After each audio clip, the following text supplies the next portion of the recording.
Hello, and welcome back to Reflections on Investing with the Cornell Capital Group. And too often, investing pundits make forecasts, do analyses, and then time moves on and they forget about them and they make more forecasts and do more analyses and never go back to analyze what they said a year or so ago.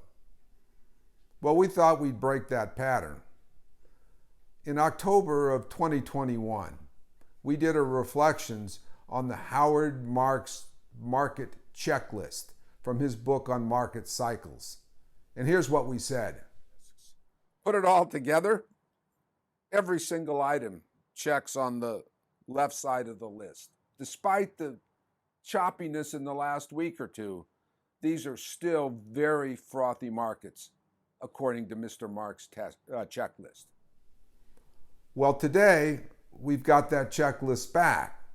We thought we would compare what we believed were the frothy markets then with the conditions now. So here on my iPad, I have the same checklist.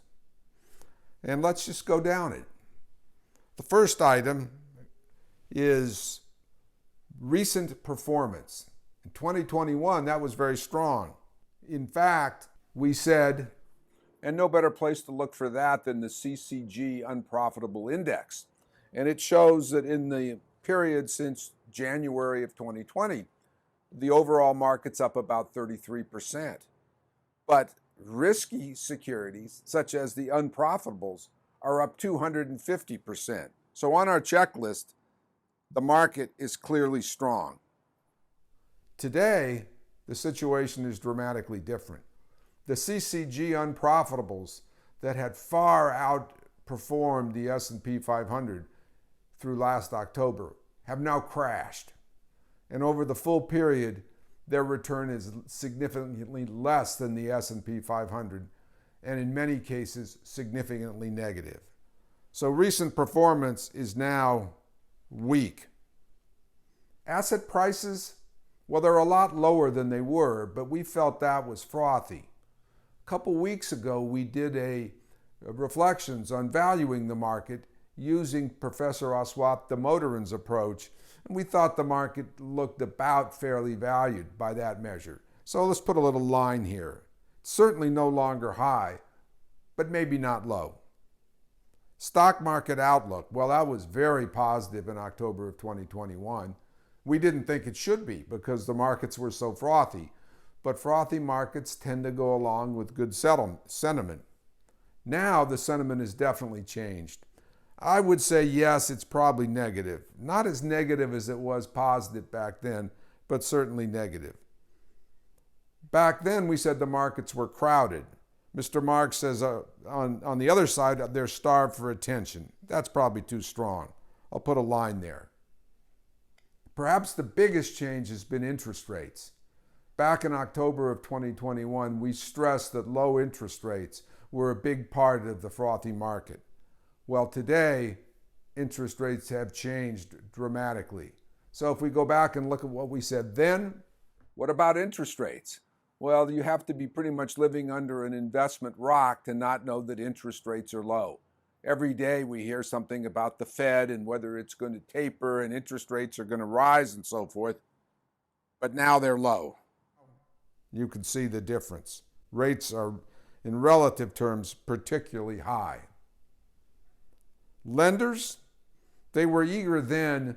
Reticent may be too strong now, but they're by no means as anxious to lend. And with higher, well, I should be careful with that.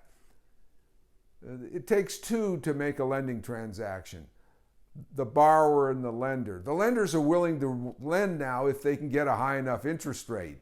But with the high interest rates, the borrowers become more reticent. So let's put a line there. Capital market conditions were loose, very loose back then. The Fed was pouring liquidity into the economy. The Fed has totally changed its tune and capital market conditions are tight. Capital was plentiful then. It says scarce now. It's not scarce, but the price has gone up. So I'll put a line there. Terms were easy then. They're much more restrictive now, so I'll circle that one. Credit spreads were narrow then. They're much wider now, as evidenced by, so I'm going to put wide with that one, though not as wide as they were in the crash of 2008. Investors are certainly more pessimistic now. And where they were eager to buy back in October, this says uninterested in buying. I would say that's too strong, but skeptical about buying. In October, they were happy to hold stocks. They aren't rushing toward the exits now, but they're very nervous. So I'll put a line there.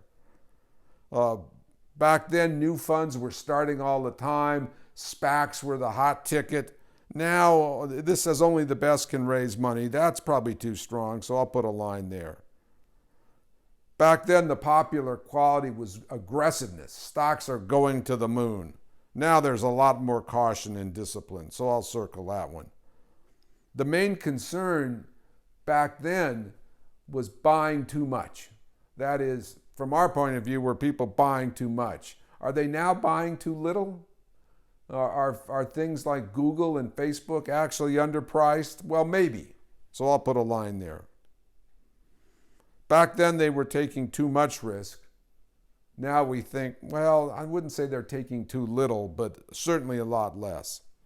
So if we compare the whole checklist, back then everything was positive, and we said the markets were very frothy and warned about a potential downturn. Now the situation has changed dramatically. Our Damodoran analysis said the market was approximately properly priced, but there's an awful lot of circles on the Howard Marks checklist. And as Mr. Marks says, markets don't spend a lot of time being fair. They seem to spend more time being overpriced or underpriced. And a swing to underpricing is something that cannot be ruled out. So at the Cornell Capital Group right now, while we think stocks are close to fairly priced, we're still being very cautious. This has been Reflections on Investing. Thanks for joining us.